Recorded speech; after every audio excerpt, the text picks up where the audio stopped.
let's head back to Las Vegas for Betting Across America. Watch the show on Fubo TV, VSiN.com, or with the VSiN app, and listen all day on SiriusXM Channel 204.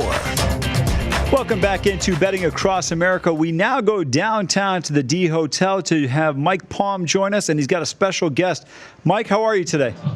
Good morning, Amal. Good morning, Wes. Yes, we're very excited. Making her VSiN debut is Minty Bets. Many of you may know her from Twitter and her baseball picks that she posts by video. Good morning, Minty. Welcome. Good morning. Thank you guys for having me. Hey, thank you so much for joining us. Mike was telling me you are a baseball bettor. Tell us a little bit about your background in terms of how you got involved with sports betting. Yeah, of course. Well, I bet to make money, of course, but I've always been intrigued about sports betting. I familiarized myself in the casinos because my dad always took me to the casinos, ran into the sports book and ran back out, cashed in the next day. So, I thought it was easy picking team A or team B. So I started doing it when I was 21, lost a lot, and just recently got into doing more research and familiarizing myself with stats and pitchers and players and all that stuff. And Mike, any chance you guys can get them to turn the music up a little louder behind you? No, Amal. When I was in studio with Derek last Thursday, a week before Thursday, when we switched the schedules, when you were on in the morning, I never realized how bad it was. But on Thursday afternoon, I told Derek, it's very hard to hear. I'll get somebody to turn it down. Yeah, Mike always used to think I was complaining about that. I'm not a person that really complains that much, but the reality is I'm like, it's a hard time hearing that. But this is fantastic. Minty, you mentioned that you kind of grew up around the environment of betting. I don't know about you yourself, Wes, but how did you get involved in sports betting?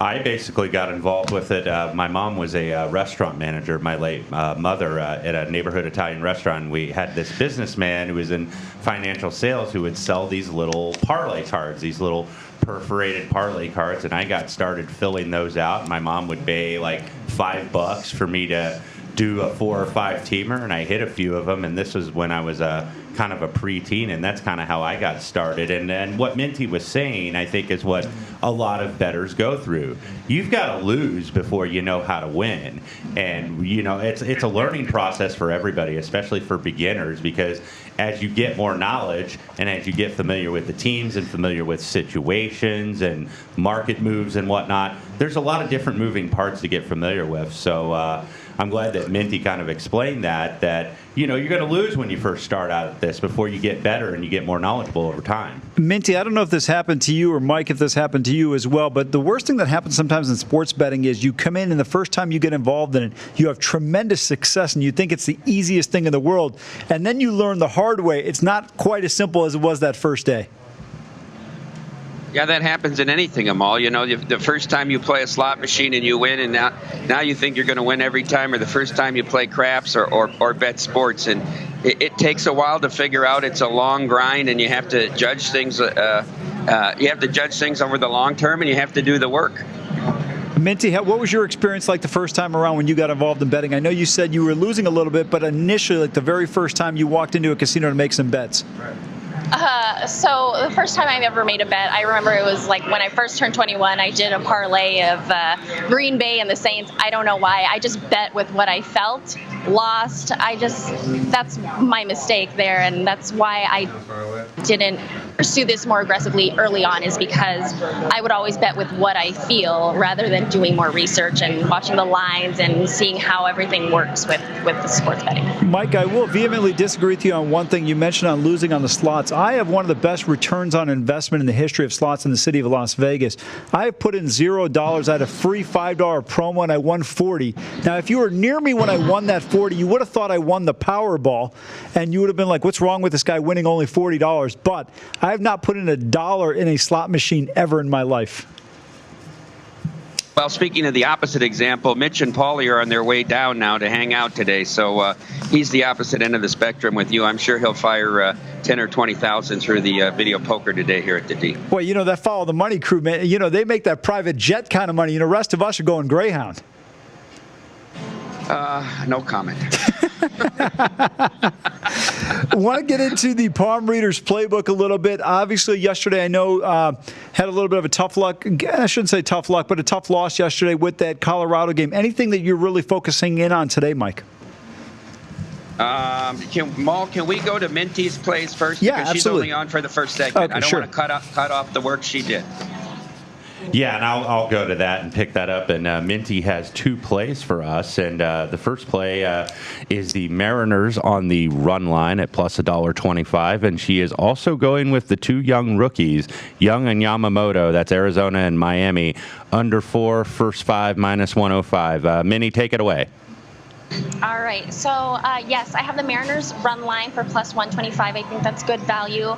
I think Marco Gonzalez, the starting pitcher for the Mariners, is a kind of inconsistent pitcher, but I think he'll come through like he did the last game against the Rangers. I don't love the card today, so, my second pick is the Diamondbacks Marlins. First 5 under 4. I think that's a really low number. Both starting pitchers have given up quite a few runs their last starts, but I think they can come through. I'm hoping for a pitcher's duel the first half of the game, and I hope the score stays low like yesterday's game and for the first half. And the on the Chiron, if you're watching us on the feed, that is Mint Condition, which is one of the great band names of all time, Amal. I was wanting to break out into Pretty Brown Eyes, their notable #1 R&B hit from the 1990s. I'm just impressed with the 1990 reference on Mint Condition. They're very impressive. So I want to repeat her plays very quickly. Mariners run line plus 125. Marco Gonzalez, as you alluded to, Minty, going today. In 18 of his 22 starts this year, he has given up only 3 runs or less in those starts. So he's done an effective job. You mentioned that Marlins game in South Florida today. It'll be Young going for the Diamondbacks, going against Jordan Yamamoto in this one. She likes the first 5 under 4, and that one is at minus 105. Minty, tell us a little bit about yourself. I'm sure people who are watching on vsin.com or anyone else are going to be wanting to inquire about you. So give us a little bit about your background. You mentioned, I get the sense that you probably grew up here because you said your father was making bets and you learned from that. Yes, so I'm a Vegas native, born and raised. I've been in Vegas my whole life. I know nothing but Vegas, casinos, cigarette smells, slot machine music.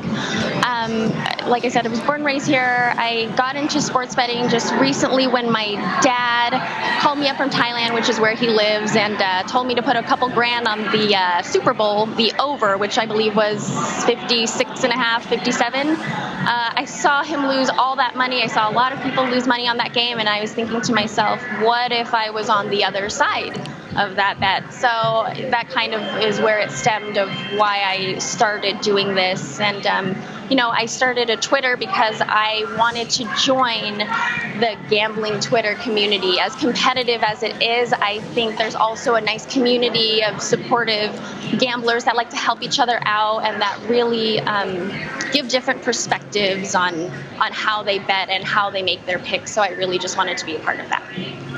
Mike, obviously you are fantastic at bringing in people to the D, bringing great guests on the show. How did you learn of Minty in terms of what she was doing? I started following her on Twitter, and I will say one thing: win or lose, I do like the way you substantiate your points of view and your arguments on why you like one side or another. One of the things, Wes, that I think is wrong sometimes in sports betting, we just judge people based on whether a game wins or loses, and you can't be just completely results oriented. I'd like to see how people arrive at a decision, and I think that's a key part of it. Exactly. I mean, people like to obviously tail the hot cappers, and what Minty was saying about gambling Twitter is true in terms of that there is a sense of community there, but it can also devolve, I think, Amal, into kind of a cesspool, and a lot of it is because people are just results oriented. And if you go on a bad streak, it's like you don't know anything, but everybody has their good and their bad streaks in this game. Minty, do you have any particular sport that you favor one over the other? I know right now, obviously, we're deep into baseball season and there's no other real action going on. You have some ancillary sports such as tennis and golf. But for most people, they are heavy into football. Are you that same way?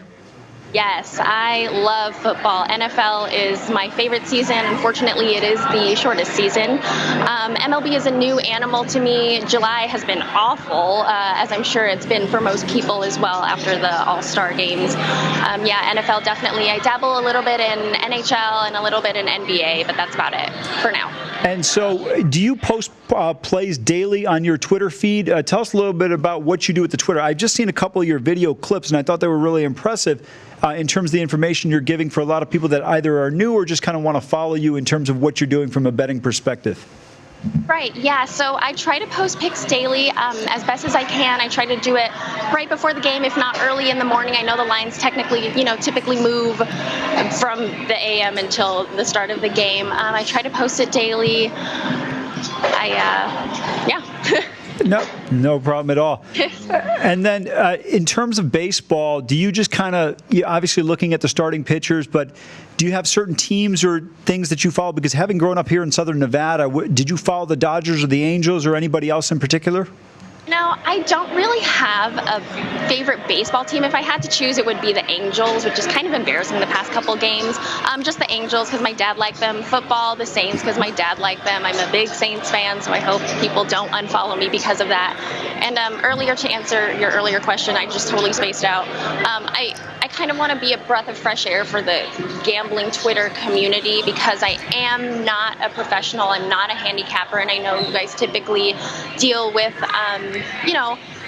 professional sports bettors and bookmakers, and I just wanted to be someone that, I use VSiN as a resource to do more research on becoming a better bettor and making my picks smarter, So I just wanted to be a breath of fresh air for those that are new to the game and want to watch me grow as well. No, I think that's great advice. And I like the fact that you kind of separate the fact that you say you're not a professional. I think so many times people confuse people, whether they're betting on a daily basis or with some regularity, that they're professional. Not everybody is. People do it casually. People do it for interest, a variety of reasons. And I think that's really refreshing for someone to come out there and say that, because you get so many people out there, Wes, that, fancy themselves experts. And the question is what? Expert in what? I mean, the reality is they're not an expert in it, but they try and pass themselves off as being that. Yeah, Amal, there's the old adage that if you treat it like a business, it'll pay like a business. And that's true, obviously, in sports betting, but that takes time. And to Minty's point, you want to win and you want to take this seriously and put in the work, which he is obviously doing. But we sometimes forget that this is amusement, too. Yeah. This is entertainment. This is fun. So sometimes we lose the fact that there's supposed to be some fun in this, and kind of learn to take the enjoyment along with kind of the heartache that you'll get on some bad days. Absolutely right. And I want to thank Minty for coming on today. I'm going to repeat her plays very quickly. She's got the Mariners minus a 1.5 plus 125. D-backs Marlins under 4 in the first 5 innings. That's Yamamoto and Young pitching today down at Marlins Park. That's at minus 105 on that on the number on the under 4. Minty, please let everyone know how they can follow you and find you on Twitter. Yes, so I only have one form of social media. It is Twitter. It is at Minty Bets, all one word. Follow me on Twitter. Thanks for having me, guys. Hey, thank you so much for the time. Mike, I like the way you teased the Palm Readers Playbook. We'll get to that on the other side. I know a lot of people will be anxiously awaiting that. Minty, we appreciate the time. Look forward to speaking to you again soon. And is Derek Stevens going to be joining us, or is he on another vacation? Well, another is you're referencing 28 years ago when he took his last one. But yes, he's concluding his vacation and will be back on VSiN next week. You can tell who signs Mike's checks. When we come back, we will be back with Mike Palm and the Palm Readers Playbook. Let's head back to Las Vegas for betting across America. Watch the show on Fubo TV, VSiN.com, or with the VSiN app. And listen all day on SiriusXM Channel 204. Welcome back into Betting Across America. We go back downtown to the D Hotel. Mike Palm, Vice President of the D, joining us. Mike, I understand you added a very prominent sportsbook director in town, or odds maker in Matt Lindeman, who was previously at Caesars. What is Mike going to be doing? What is Matt going to be doing with you guys there? He'll be making numbers. He'll be making lines and bookmaking, and we're really excited to get him. He's a bright young man, the Kentucky kid. He's a savage on both sides of the counter. He's a very good handicapper as well, and well liked. A good personality. We've seen him on VSiN. I know he used to be on Gil's show, a numbers game. So we put together a really great team. He's got a very vast baseball knowledge, both Major League Baseball and college baseball and football. So he's an excellent addition to our growing Circus Sports team. By the way, I'm looking at that poster behind you, the my guys at the Long Bar. I can tell you right now, if they were to use that sketch to try and find you if you committed a crime, you are going to be living free for the rest of your life. Well, the proportion that I think Derek's is drawn to proportion, but mine is not. It's also the sketch they use on the shirts, but it's close enough. I'm just happy it's up there for now. I mean, in 3 months it might be Minty's profile up there. Well, that wouldn't come as a surprise, but it's like one of those that they say, "Hey, can you describe the suspect?" And they're like, "He's between 5'2" and 6'9". I mean, that's basically what that photo looks like. But anyway, well, credit Bill 80. Bill does a lot of great things, but that rendering of you and Derek are not their best work, so we'll leave it at that. I want to get back to Circa in terms of what you guys have upcoming with the football season and some of the NFL MVP odds. I'm noticing now, particularly from a betting perspective, the MVP odds are becoming more prominent. You know, if you ask somebody who won the NBA MVP in 1985, they're going to be able to tell you it's Larry Bird right off the top. But in the NFL, when you sit there and say who won the MVP in a certain year, it's just not as well known. Are you guys seeing interest drawn into this because it seems like there's more prominence now in the NFL MVP in terms of name recognition and the award itself? Yeah, we just put the lines up a couple days ago, and it's interesting. We've taken some action. There's been a little bit of movement here. But, you know, Michael Lombardi brought it up when he was with you on Follow the Money when Mitch and Paul, who are behind the sign here, not willing to come on, you're filling in for them while you're on vacation. There's great value with the MVP betting. Because, like he says, you can really narrow it down to maybe 4 guys or 5 or 6 that have a chance to win it. So, you know, if you think the Steelers are going to have a bounce back year here, you know, you can get Roethlisberger at 25-1 instead of betting the Steelers. There's better odds to it, and let's face it, it's going to be a quarterback, right? I mean, you can draw a line through the running backs and wide receivers generally, but they're still taking money on those guys. So it's interesting. I had a talk with Matt Metcalf about what he thought the true odds on some of these guys were, but he couldn't hang that because he'd get buried with that money because it was so far off market. But he thinks some of these guys that are the favorites really should be longer. You know, one of the things that drives me nuts with MVP voting, and I go back to 1995 in baseball when Albert Bell should have won the MVP and it went to Mo Vaughn of the Boston Red Sox. Albert Bell was the first player to hit 50 homers and 50 doubles in a season. But because he wasn't media friendly, he was not given the award. And that's the one thing I would like to see more transparency in terms of the voting on these awards.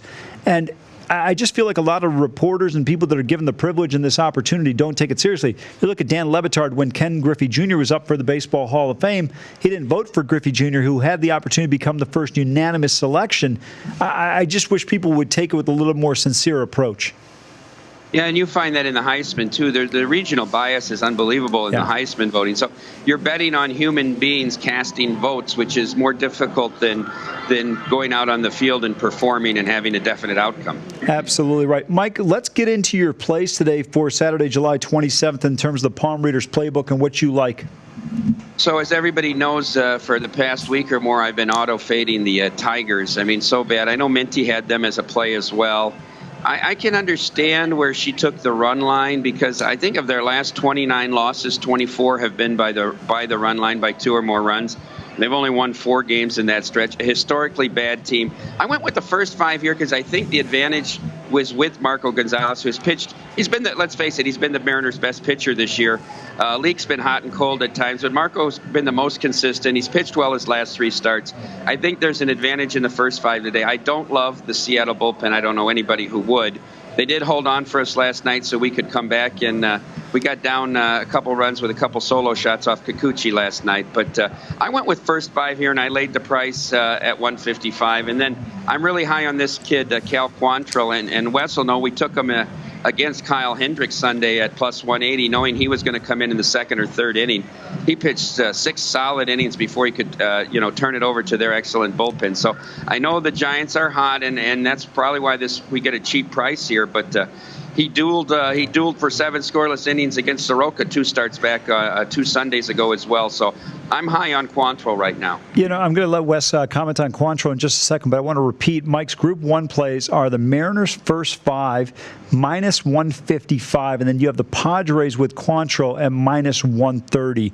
Wes, I know you're a Cal Quantrill guy a little bit. Do you like him in this particular matchup, or is this kind of a stay away for you? Yeah, I mean, I think the fact that the Giants are so hot and you're seeing Quantrill as a definitive 130 favorite, and what Mike was bringing up was the fact that Quantrill was a bullpen guy, I believe it was, in fact, last Sunday, and he actually did not, and usually you will see on here and then on Mike's playbook that we will all list our pitchers more often than not, and the Padres went with a guy named Morjan who pitched 2 and a third, and then Quantrill came in the 3rd inning. So that's one way. That's probably about the only time you can bet action bets is when you get these like bullpen starters that like we talked about earlier with Tampa Bay, Kittredge going, and then Jalen Beeks is going to come in that game. So those are the only other times you wouldn't really list pitchers. But transitioning to Group 2, and Mike, Amal, and I talked about this game a couple times during this show, and that is the Yankees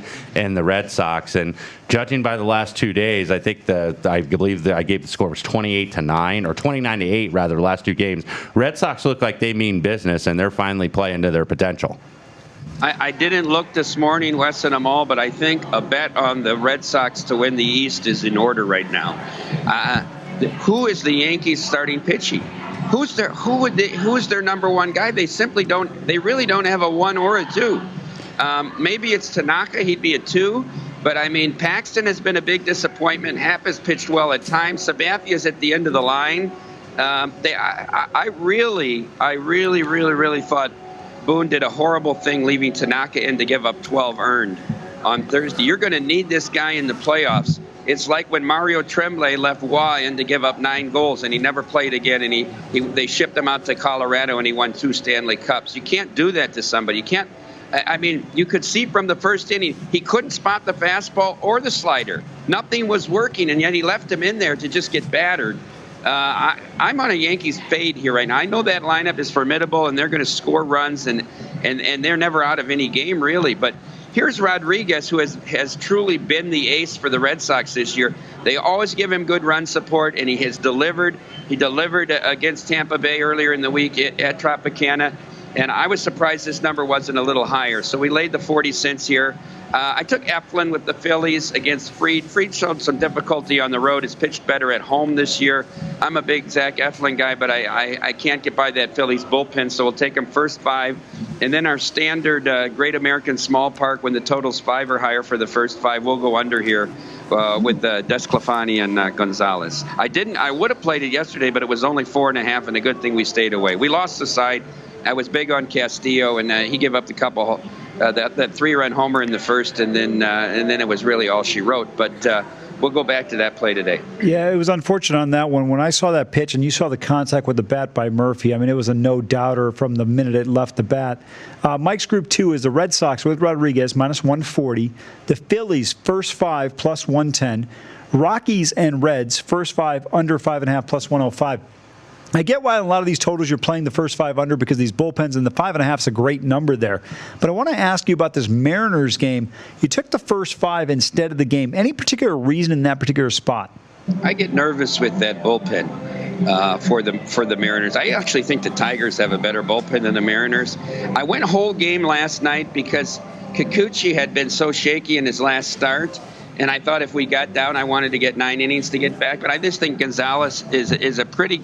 I think Gonzalez can get through this first 5 with either scoreless or 1 run, and therefore I'd rather just take the shot to win it early in the first 5. It's an interesting play. I actually debated Minty's play with the run line because we'd taken the run line a couple times this week. But Seattle's tough to back in any case. However, they have won 3 in a row, I think, for the first time since they started out 13-2. I just want to get back to Minty's play on the Mariners run line. This year so far, the Detroit Tigers have lost 69 games. And in that stretch, in those games that they have lost 57 of those games by 2 runs or more. So if you are betting the run line against the Detroit Tigers, you're in pretty good position.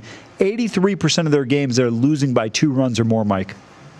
Yeah, that's incredible, isn't it, Amal, that statistic? And like I said, 24 of 29 and 57 of 69. That's really incredible. Only 12 one-run losses out of almost 70. So they just don't score any runs. Yeah, I mean, you got to go through that lineup, and once you get by Castellanos, I mean, and how he probably won't be there at the end of the week either. So I mean, there's too many guys hitting below 250. There's guys playing that are hitting below 100. So they just don't produce runs. Yeah, I mean, this team, when you look at it offensively, it's Miguel Cabrera batting 275, Castro's at 279, but the rest of the team just continues struggling. You mentioned Castellanos at 279, but they can't put it together. And even when they do, you're not really concerned. Cabrera's not the same power threat he used to be. I think this is a team right now who's sitting at 30-69. There's some opportunities to really bet against them with there's about 60 games remaining, 63 games on the schedule. I think there's some opportunities to bet against Detroit and make some money, as you talked about earlier. There's going to be a point where they get to where they're going to be $3 and $4 underdogs. No question. At some point, it's going to get to be too much, and you're going to have to look to find spots to play them at that price. But for right now, when you can still lay 140 and 150, I mean, the Phillies were only laying 135 and 150 this week, which is surprising. You have to take advantage of it right now. A quick update on the contest. Amal and West, we're up over 250 now, 252 entries. I know Paul Howard's going to get in today.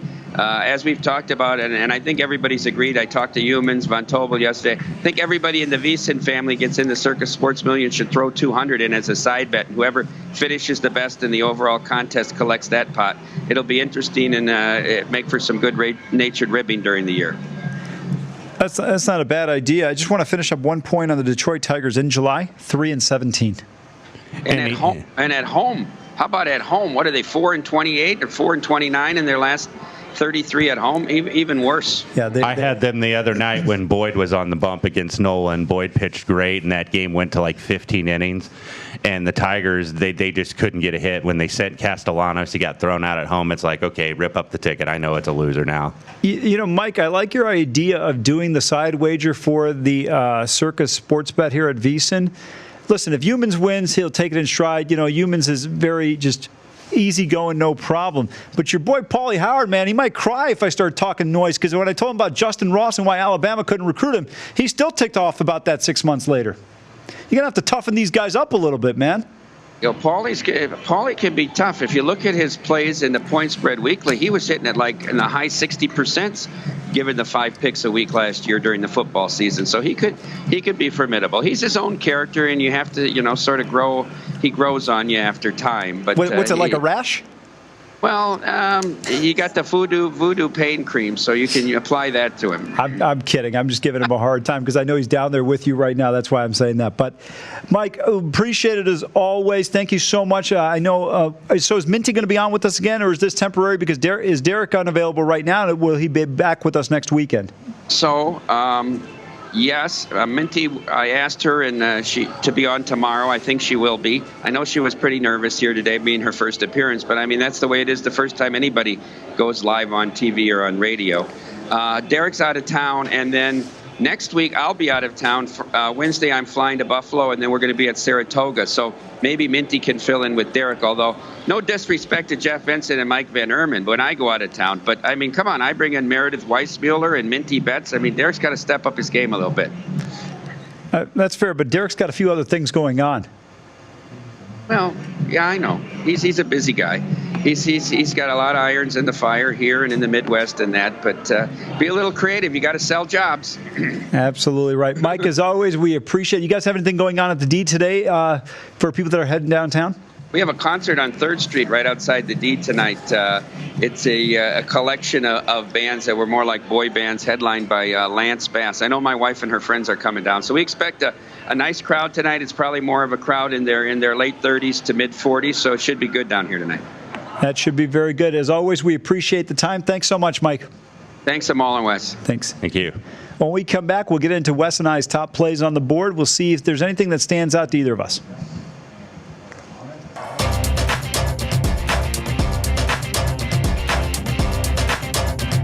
You're listening to Betting Across America. Get in touch with the show at VSiN Live.